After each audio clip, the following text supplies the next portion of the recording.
बाबा तुम्ही गावात गेलते ना जत्राला हा आणि तुम्हाला कोण दारू पाजली? हं. खरं सांगा, खरं सांगा. काय? कोणी पाजली होती दारू? चालेल. हा. काव्याने पाजली होती वय? हं. हं. आणि मग तुम्हाला काय झालं? दारू पिल्यावर असं असं झालं? हा चक्र रे. चक्कर आली? हा हो. आणि मग हं. आबू मग घरी. आबूने घरी आणलं काय? हा आणि तिकडच पडले होते ना तुम्ही? हा तुम्हाला कळत नव्हतं का घरी यायचं? नाही घरी. हा घरी यायचं कळलंच नाही. हा आणि मग गाड्या येत होत्या ना रस्त्याने? घरी. हा गाड्या येत होत्या आणि मग तुम्ही तिथं झोपले होते का? ये बघ. हा कुठं कशी कुठं झोपले होते? ते पण. रस्त्याला? हा तुकाईच्या मंदिरापाशी? हा इतक्या लांब? आणि तिकडं कोण नेलं तुम्हाला? पप्पा. पप्पा? हा पप्पाने कधी नेलं का पप्पाने घेऊन आले तुम्हाला? घरी. पप्पा घरी घेऊन आले आणि मग काय केलं बाबा? नाही. हं? मग तुम्हाला बरं कसं काय वाटलं? काय? बरं कसं काय वाटलं? नाही. तुम्ही इथं लय लोळत होते है ना? काय होत होतं लोळायला? नाही. लोळत होते, मी बघितलं होतं लोळत होते. आई होती तेव्हा है ना? हा आईने काय केलं तर? हं. आईने आंघोळ घातली होती गार पाण्याने. हा आई काय करायची बाबा? कुणाला बडबड करायची? हं. कुणाला बडबड करायची आई? काव्याला ना? हं. लय शिव्या द्यायची नाही? हा आणि तुम्हाला कळत नाही का दारू प्यावा नाही? बाई बर. हा बंद करून टाकली. आणि त्या दिवशी काय म्हणत होते शंकर दादा? उली उली उलशी उलशी दे. नाही बर. नाही काय हा आवडती बाबा तुम्हाला दारू? नाही बर. मला माहिती तुम्हाला आवडती. पिले पिले तुम्ही पिले नाही. पिले तुम्ही मला माहिती. आबू काढू बाबा गोरे गोरे कवा. हा तुम्ही शंकर दादाला सांगितली मला माहिती आहे दारू. तुम्ही म्हणले घेऊन ये दारू मी पिईन. नाही नाही हा बर म्हणले बर. म्हणले. कायची बंद चालू केली तुम्ही दारू आता? कोण पाहिजे तुम्हाला? हा नको? कशी लागते? छान लागते का? हे चांगलं लागत? नाही. आणि मग का पेता? हा कम पेले? नाही. कम पेले होते सांगा आता तुम्ही? अन्न हाणायचे ना तुम्हाला दारू पेलं? मग नाही. कसं व्हायचं बाबा तुम्हाला? होय बाबा दारू प्यायल्यावर कसं व्हायचं? कशात दिली ती तुम्हाला प्यायला? नाही. तांब्यात?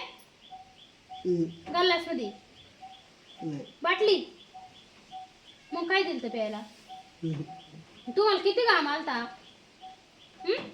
होय बाबा परत प्यायची का? तुम्हीच पेले होते. तुम्हाला कोण नाही पाजले. तुम्हीच पेले. काय? तुम्हीच पेले. मी सांगते राबूल नाव आता. हा बाता आबाई मी बाऊला सांगणार आहे बाबा दारू पितो म्हणून. नाही बर. हा बंद केली काय? हा मला माहिती. मी ऐकलंय पाटलाला सांगताना तुम्ही तुम्ही म्हणले, ए मला दारू घेऊन ये. मी ऐकलंय. आबू पर हा हा काय? आशिया आशा हरे हरे. हरिया हा हऱ्याला सांगितली काय? काय प्यायची का? मी आणू का? किती वेळ झाले बाबा तुम्ही पेले नाही? कवा कधी पेलते? काल. जत्राला? हा काल? हा इकडं उठून बसा नाही कॅमेरा दिसले पाहिजे ना तुम्ही. हा? उठून बसावा. गाणं म्हणा बरं नागणी गारी. असलं भारी गाणं म्हणतात बाबा. दारू प्यायलो कशी गाणं म्हणतात बरं? हा नागणी गारी कसं? हाय हॅलो नमस्कार मित्रमैत्रिणी. तर आजच्या व्हिडिओमध्ये आमच्या बाबांची एक गोष्ट मी तुम्हाला सांगणार आहे. तर जेव्हा कधी बाबा आमच्या गावात खूप मोठी जत्रा भरते. तर आमच्या गावात रेणुका मातेची यात्रा भरते. आमचे बाबा बिगर व्यसनी आहेत. पण जर कधी कुणी जर त्यांना दारू वगैरे पाजली तर ते पितात. तर शेजारची पाजारची म्हणजे असे गावातली कुणीतरी त्यांना एकदा जत्रेला माझं लग्न झाल्यानंतर जत्रेला बाबा गावात गेले आणि त्यांना दारू पाजली. आता यांना हे आता तुम्ही बघितले हे कशी बोलतात. त्यांना बोलता वगैरे येत नाही. कुणाचं नाव वगैरे सांगता येत नाही. आणि त्यांना पाजली दारू. पण यांना कसलीच सवय नसल्यामुळे त्यांना काय झालं ते दारू पेले आणि रस्त्याच्या कडेला झोपले. आणि त्यांना खूप त्रास व्हायला लागला. आणि मग येणाऱ्या जाणाऱ्यांनी बघितलं, त्यांनी माझ्या मिस्टरांना, माझ्या सासऱ्यांना सांगितलं की बाबांची अवस्था खूप खराब आहे आणि बाबा तिथं नदीच्या कडेला झोपलेले आहेत झाडाखाली. बाबांना काही घरी येता येत नव्हतं. आणि जेव्हा बाबांना घरी आणलं तेव्हा तेव्हा बाबांना उलट्या वगैरे व्हायला लागल्या. पूर्ण घामाने भरले. बाबा असे हातपाय खोडायला लागले. बाबाला खूप त्रास व्हायचा. बाबांची आई ज्यांनी पाजली असेल त्यांना इतक्या घाण घाण शिव्या द्यायला लागल्या. आम्ही पण खूप घाबरलो. म्हणलं पण माझे मिस्टर म्हणले काय नाही होणार, त्यांना ते झालं असेल काहीतरी, त्याच्यामुळे तसं होतं आहे आता उलट्या बिलट्या. पर हॉस्पिटलमध्ये न्यायची तयारी केली होती आम्ही. आम्हाला वाटलं आता हॉस्पिटलमध्ये न्यावं लागतं का. माझी आणि बाबांच्या आईंची तर खूप तडफड चालली होती. आम्ही म्हणत त्यांना दवाखान्यात न्या. पण जत्रेला आलेले माणसं वगैरे ते म्हणले नाही नाही काय गरज नाही त्यांना दवाखान्यात न्यायची.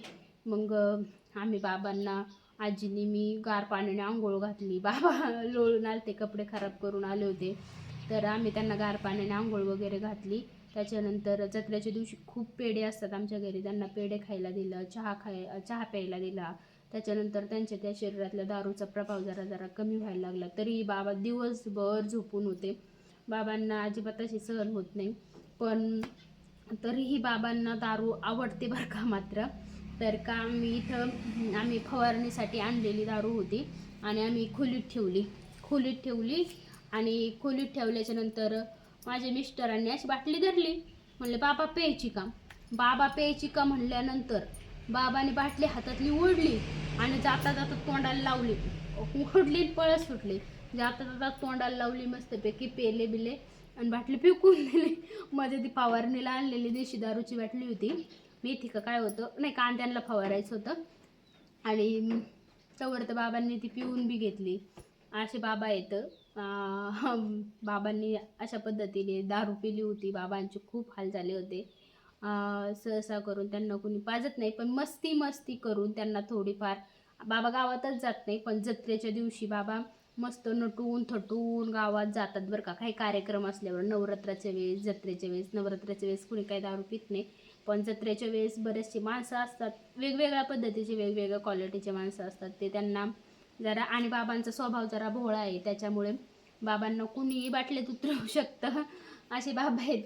आणि त्याच्यामुळे त्यांना कुणी पण गावात गेल्यावरती काही खायला वगैरे देतं. आणि अशी घटना घडली होती.